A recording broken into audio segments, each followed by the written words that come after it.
makes his way to Pittsburgh. The Pittsburgh Pirates locked down their second-round pick by officially announcing they assigned pitcher Jared Jones. A few days ago, the Pittsburgh Pirates announced they signed first-round pick Nick Gonzalez. On the 27th, they were able to lock down Logan Hoffman, and yesterday, or 2 days ago, my bad, they signed first-round pick Carm Majinski. Now they have announced they have signed their second-round pick Jared Jones, as announced by Jim Callis. He signed for $2.2 million, which the slot value at his number 44 is $1.68 million. Again, he's from California, high school pitcher, sits in the mid-90s with his fastball, solid slider too, also a two-way guy with big raw power, so a potential two-way player. The Pittsburgh Pirates selected Jared Jones in the second round, and they signed him to a $2.2 million overslot value of around $1.7 million. Jones was selected as the 44th overall pick in the draft.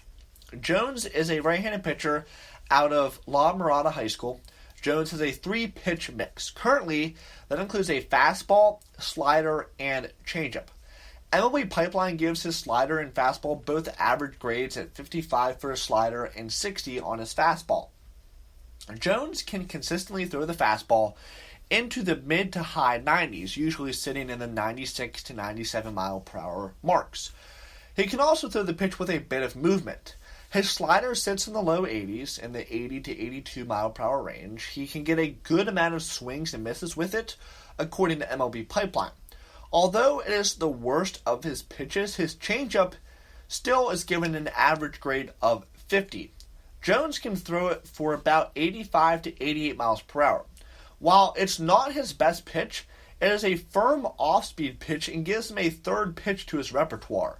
However, he can get a bit wild at times. Pipeline gives his control a grade of just 40. Not unusual for a young pitcher. The 18-year-old has also seen time in the outfield. Obviously, he has a great arm for an outfielder, but his future is on the mound. After Jones signs, the Pittsburgh Pirates will have now signed all of their 2020 draft picks.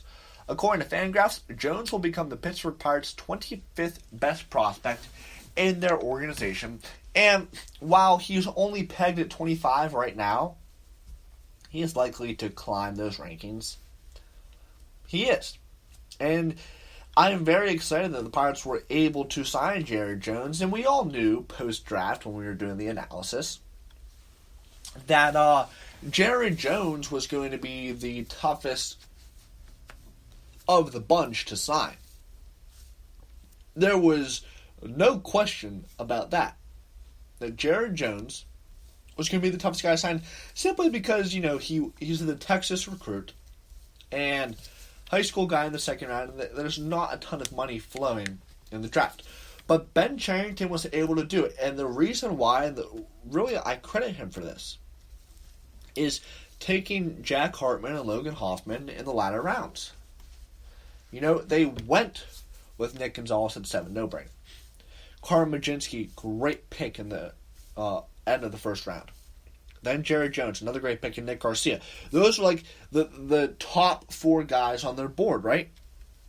At the time, Gonzalez, Majinski, Jones, and Garcia. Hartman and Hoffman are no guys to laugh at either. But where you really get excited is in those top 4 guys that Ben Cherington drafted.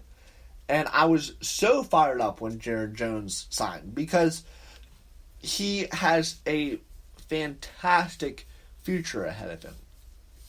And yes, we discussed that Pipeline gives his control only a grade of 40, but again, he's 18 years old, and it's not unusual for young pitchers to struggle when it comes to their control early in their career, and Jared Jones is very early in his career, only at 18 years old. But where you get excited about Jones is in his repertoire that he has. His fastball, 96 to 97, is a 60 grade on his fastball. He's a 55 grade on his slider, both above average grades. And his slider's in the 80 to 82 range. And again, he gets a solid amount of swings and misses with that slider, and that's what you like to see. And the thing about his changeup, it's his worst pitch, but he still has an average grade on it at 50. He throws about 85 to 88 miles per hour.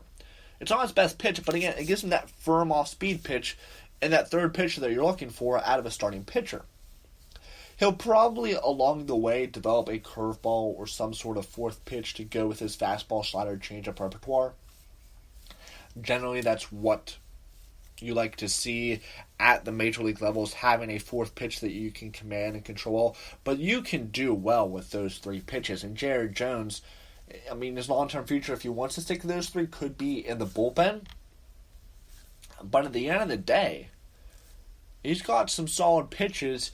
And again, I say he has big raw power. He does, okay? He's had some time in the outfield and has shown pop with the bat. But again, he's a high school guy, and I would not expect Cherington and the minor league development crew to even entertain the thought of letting him bat, because you want to focus him on pitching and developing that control and potentially at that fourth pitch. That's what you want to see out of Jared Jones' development. You don't want to see him messing around with the bat. And with the fact that the universal DH is likely here to stay, it leads even more credence to not letting him be a two-way player, because he's, even, let's say he gets to Pittsburgh and he's the starter, as long as he's going to bat, there's likely to be a universal DH in both the National League and the American League. The days of pitchers hitting are simply over, and it's sad. We'll have our day for reminiscing about pitcher home runs and guys like Stephen Brault who can mash with a bat. But the reality is there's, no offense, there's one Shohei Ohtani. Okay, and I don't foresee any other guys like Ohtani in the future. Yes, you see a guy, I guess, like Brendan McKay in Tampa Bay, but he's nowhere near Ohtani levels. Nobody is. And Jared Jones is certainly, in my opinion, and yes, he could prove me wrong, but he's not going to turn into a Shohei Ohtani. He could turn into a very solid starting pitcher in the top of the rotation. I would love that. Well, he's not going to be a hitter. And, hitting might stifle his development. What you want to see is solid development. And he's going to rise through the prospect rankings. And yes, it's going to take him, I would say, at least 4 years to get through the system. Jared Jones. But it's really unfortunate that we're not going to have a minor league season in 2020. Because when these guys get drafted in a normal draft, when you have 40 some odd players, they all go to the rookie league, and they play in that, and it's a short season. But they're just not going to be playing baseball until 2021, which sucks for their development. Really, really, in my opinion, stifles it. Now, obviously, they can train and practice on their own, but none of the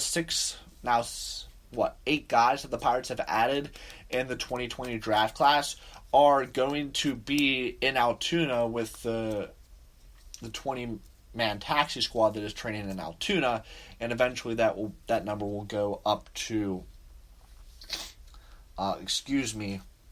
even higher, so they'll have 20, and then the next are 10. So they'll have like 30, 40 guys in Altoona, and none of the Pirates draft picks are going to be in Altoona, and really, I don't think any 2019 draft picks are either.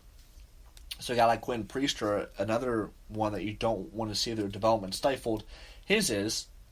And it's a sad but unfortunate reality, and one that we have to deal with in 2020, in this new era, this new world that we're living in. A world that I know I don't like. And, I'm excited for it to get back to normal, and I hope and I pray on this 4th of July, on this Independence Day, that us as Americans can come together and defeat the coronavirus and get back to normal life. Because people are starving for it. They are craving that sense of normalcy. And, as Allegheny County is now back into the yellow phase, in which restaurants and bars are shut down. People aren't going to tolerate this for much longer, I'll tell you that much. The Pittsburgh Pirates are putting the final touches on their 2020 draft class. They have agreed to terms with another pick. When the Pittsburgh Pirates took one of the best bats in the draft in Nick Gonzalez at number 7 overall, it made sense for the team to look for an arm at number 31. That is exactly what Ben Cherington did. Though nobody thought he would take nothing else but pitchers after the 7th pick. Anyhow, he was able to grab an upside college arm that many had hoped would get to go along with the college bat. The team selected Carmen Mlodzinski, a right-handed pitcher from the University of South Carolina. He was one of the best pitchers in the Cape Cod League last season, which was something Cherington prioritized. Furthermore, he owns a pretty typical starter build, standing at 6'3" and weighing around 230 pounds, and a fastball that sits in the mid-90s and has reached 98. Here's what MLB Pipeline has to say about Mlodzinski. Quote, "He flashed a plus curveball in high school, but scrapped that for a low 80 slider with power and depth that sometimes morphs into a cutter. He also shows feel for a sinking changeup and could have 3+ pitches once he's fully developed." End quote. Excuse me. The good news is that the Pittsburgh Pirates and Carmen Mlodzinski have agreed to terms. Supplemental first-round pick signed for $2.05 million, slightly under slot value. Slot for the 31 is 2.31. From South Carolina, lively mid-90s fastball, reaches 99. Slider and changeup both have plus potential, the slider and the changeup as well to the fastball.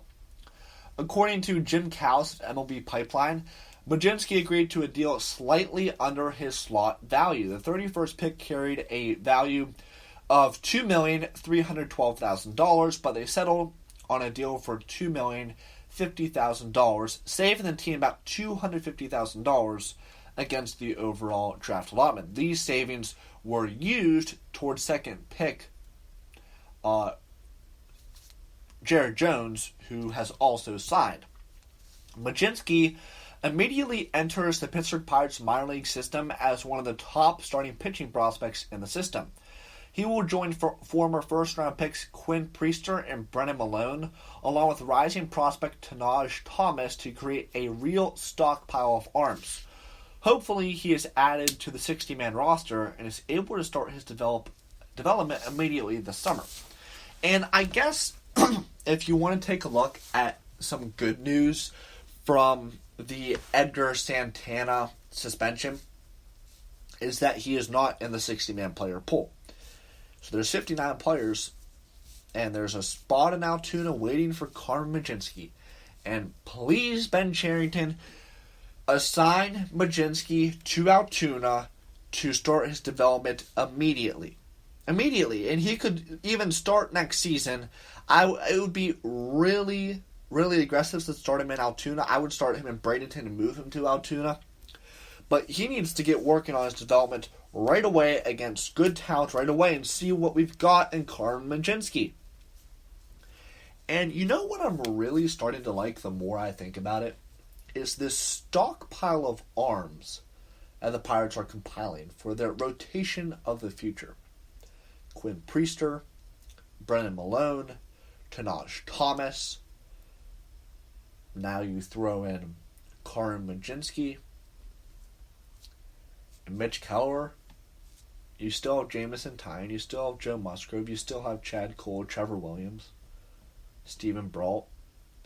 And there are still guys like JT Brubaker and Cody Ponce and Brandon Waddell. But if we're going to take a look, let's say, at the rotation of the future, would it be crazy to think it exists of Quinn Priester, Brennan Malone, Tanaj Thomas, Carmen Mlodzinski, and Mitch Keller, in no certain order? That would be a very good rotation, and one that Pirates fans can hang their hat on and get excited about. We have talked about how good this Pirates offense is, and it's going to be good in 2020. We've talked about how good their bullpen is going to be right away in 2020 and how it's going to get even better in years to come. And the biggest question mark about the Pirates in 2020 is clearly going to be their rotation